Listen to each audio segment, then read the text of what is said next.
નમસ્કાર વિદ્યાર્થી મિત્રો. આપણે આજે એસાઇનમેન્ટ છે એ સોલ્વ કરશું. એક ટાવરની ટોચ ઉપરથી અહીંયા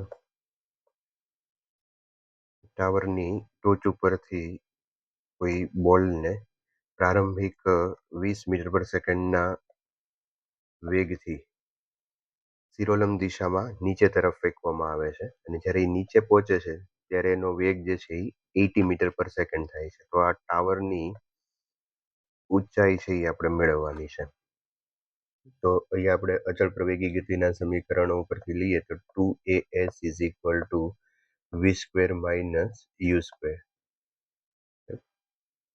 2 અને એ મુક્ત પતન છે તો એ બરાબર જી 10 અને એસ આપણે એચ મેળવવો છે.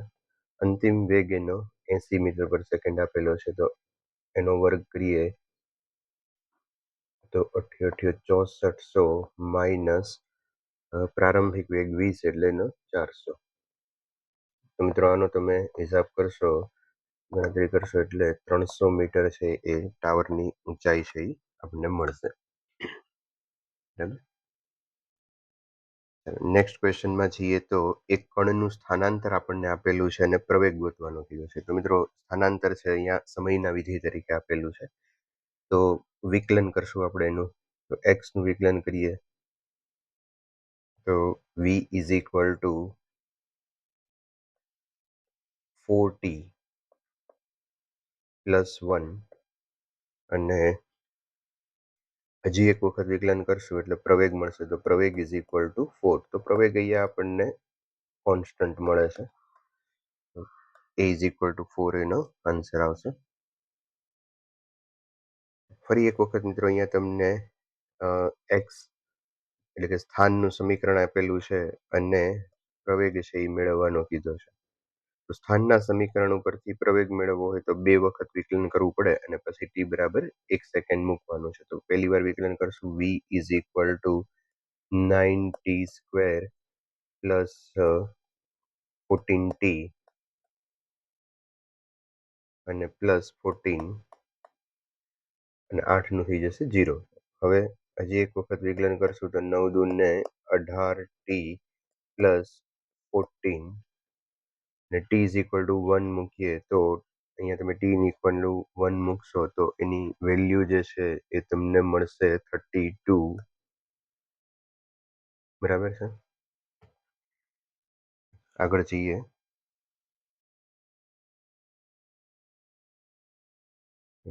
દસ સેન્ટીમીટરના લાકડાના બ્લોકમાંથી પસાર થતા બુલેટનો વેગ 200 થી ઘટીને 100 થઈ જાય છે. યાદ ધારો કે લાકડાનો બ્લોક છે એમાં દાખલ જ્યારે બુલેટ થાય છે ત્યારે એનો વેગ જે છે એ આપણને આપેલો છે 200 અને પછી ઘટીને એ 100 થઈ જાય છે. એટલે જ્યારે બહાર નીકળે છે ત્યારે એનો વેગ ઘટીને 100 થઈ જાય છે. બરાબર. તો ઘટાડા દરમિયાન તેની ગતિ છે એ અચળ પ્રવેગી ગતિ છે. તો પ્રતિ પ્રવેગનું મૂલ્ય કેટલું હશે એ આપણને કીધું છે. તો સિમ્પલ પ્રોબ્લેમ છે અહીંયા મિત્રો આપણે 2as is equal to v square minus u square આ સૂત્રનો ઉપયોગ કરીએ અને એ ને સૂત્રનો કરતા બનાવો તો a ઇઝ ઇક્વલ ટુ અંતિમ વેગ એનો આપેલો છે 100 અને પ્રારંભિક વેગ છે એનો 200 અને છેદમાં આવશે 2a એટલે 2 ઇન્ટુ 0.1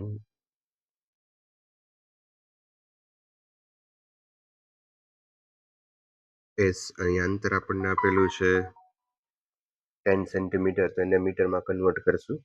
અચ્છા, હવે તમે આનું કેલ્ક્યુલેશન કરશો એટલે તમને આન્સર છે એ ડી છે એ આન્સર મળશે.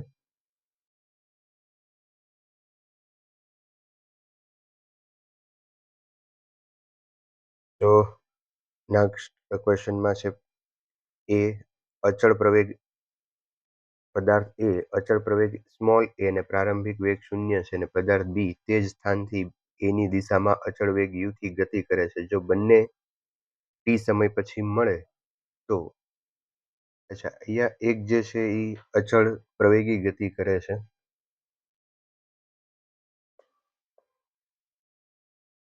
એક છે અચળ પ્રવેગી ગતિ કરે છે અને બીજું જે છે એ અચળ વેગી ગતિ કરે છે.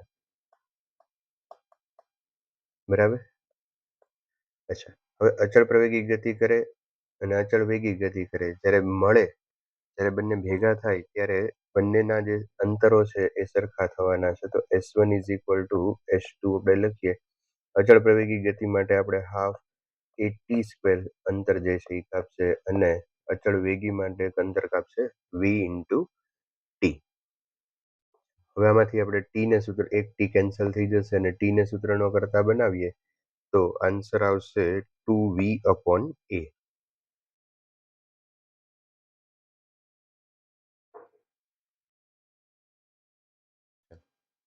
હવે અહીંયા આ તમે જોઈ શકો છો કે આ જે પ્રોબ્લેમ છે એ સ્ટોપિંગ ડિસ્ટન્સનો પ્રોબ્લેમ છે અને સ્ટોપિંગ ડિસ્ટન્સ માટે એઝ પ્રપોઝનલ ટુ યુ સ્ક્વેર સૂત્ર છે. બરાબર.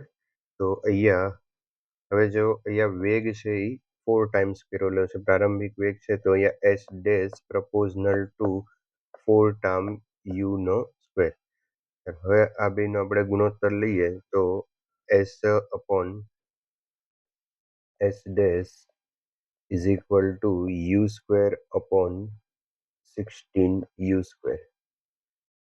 4નો વર્ગ કરશું એટલે 16 આવશે. તો આન્સર આવશે 1/16.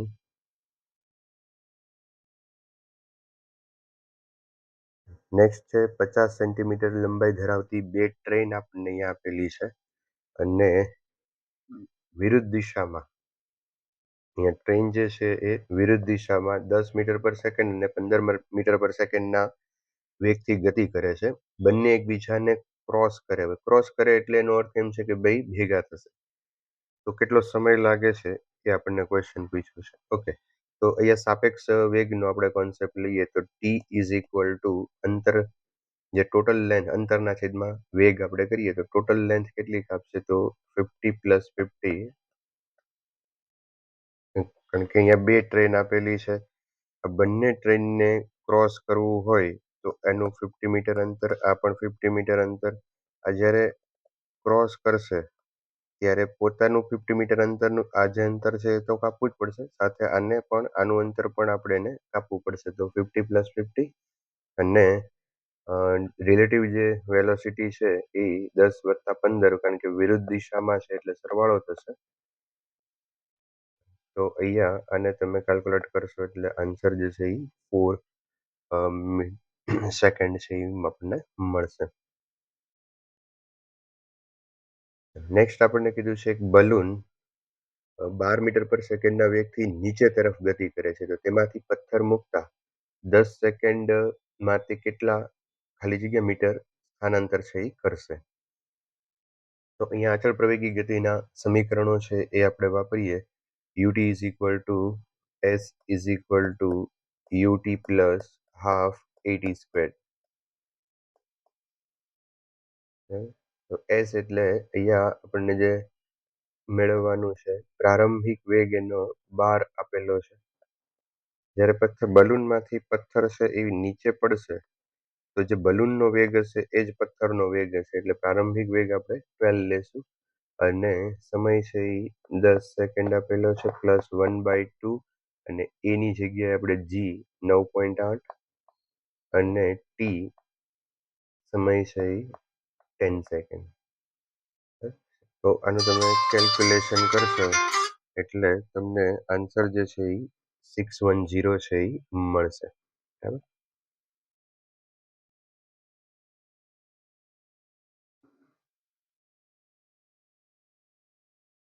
નેક્સ્ટ જે ક્વેશ્ચન છે એ આપણે જોઈએ તો એક બોલ પી શિરોલંબ રીતે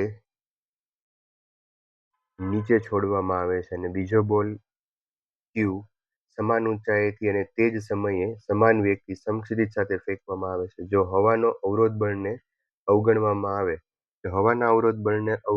આવે તો મિત્રો આપણને ખ્યાલ છે કે બંને દડા જે છે એ એક સાથે જ નીચે આવશે, એમાં કોઈ ફેર પડશે નહીં. બરાબર. તો બંને દડા એક સાથે જમીન ઉપર પહોંચશે, કારણ કે અહીંયા આપણને ખબર છે કે નીચે આવવા માટેનો જે સમય છે T is equal two √2h/g છે. જો બેયની બધાયની હાઈટ સમાન હોય તો પછી સમય પણ સમાન લેશે. નેક્સ્ટ છે M1 M2 દળના બે બોલને સમાન ઊંચાઈ પરથી મુક્ત કરવામાં આવે છે તો તે જમીન પર આવતા સમય T1 અને T2 લે છે. તો અહીંયા પણ આપણને ખ્યાલ છે કે નીચે આવવા માટે લાગતો સમય T is equal two √2h/g બરાબર. આ છે દળ પર આધારિત નથી, બરાબર, દળ પર આધારિત નથી એટલે અહીંયા પણ સમય જે છે એ એક સરખો આપણને જોવા મળશે.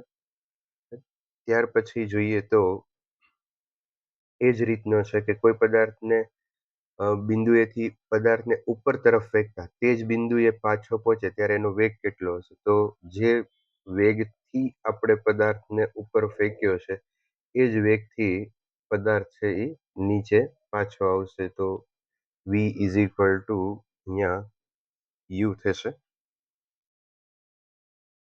ત્યાર પછી આ તમે ઉપર જે આપણે MCQ લીધો દળવાળો એના પર જ આધારિત છે અને નો આન્સર છે એ 1:1:1 આવશે.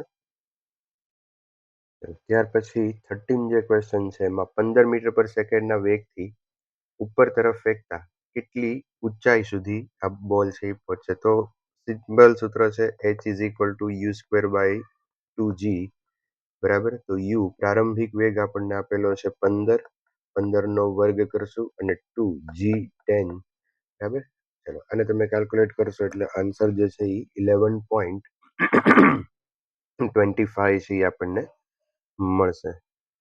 ત્યાર પછીનો ક્વેશ્ચન છે કે પદાર્થને ઉપર તરફ ફેંકતા તેનો વેગ વિરુદ્ધ સમયનો આલેખ આપણને પૂછ્યો છે. તો વેગ વિરુદ્ધ સમયનો આલેખ છે એ સ્ટ્રેટ લાઈન આવશે કે ઉપર તરફ આપણે ફેંકીએ ત્યારે v is equal two u plus at આ ફોર્મ્યુલા છે. તો v પ્રપોઝનલ ટુ t છે અને v પ્રપોઝનલ ટુ t એટલે કે આ y is equal two mx plus c ને અનુસરે છે, બરાબર. તો આલેખ છે એ આ રીતે આપણે સમય અને વેગનો આલેખ છે એ દોરી શકીએ. નેક્સ્ટ 15 ક્વેશ્ચન જે છે એમાં જોઈએ તો 10 kg નો પદાર્થ 10 મીટર પર સેકન્ડના અચળ વેગથી ગતિ કરે છે. તેના પર 4 સેકન્ડ માટે બળ લાગે અને 2 મીટર પર સેકન્ડના વેગથી વિરુદ્ધ દિશામાં ગતિ કરે તો તેમાં ખાલી જગ્યા મીટર પર સેકન્ડ સ્ક્વેર જેટલો પ્રવેગ ઉત્પન્ન થાય. તો અહીંયા પ્રવેગ એટલે આપણને ખ્યાલ છે કે પ્રવેગ એટલે વેગમાં થતો ફેરફાર, બરાબર, change in velocity divided by time. વેગમાં થતો ફેરફાર આપણે જોઈએ તો એનો પ્રારંભિક વેગ છે એ 10 આપેલો છે અને અંતિમ વેગ છે એ 2 છે. તો -2 -10 ના છેદમાં વિરુદ્ધ દિશામાં છે. તમે સાપેક્ષ વેગે બીજ મુજબ વિચારો તો પણ અહીંયા બે વિરુદ્ધ દિશામાં છે એટલે સરવાળો થશે upon 4 is equal to -3 metre per second square. અચ્છા, અહીંયા પ્લસ માઇનસ બંને ઓપ્શન છે એ વેલિડ કહી શકાય કારણ કે કોઈ ડિરેક્શન આપણને અહીંયા પર્ટિક્યુલર કીધી નથી.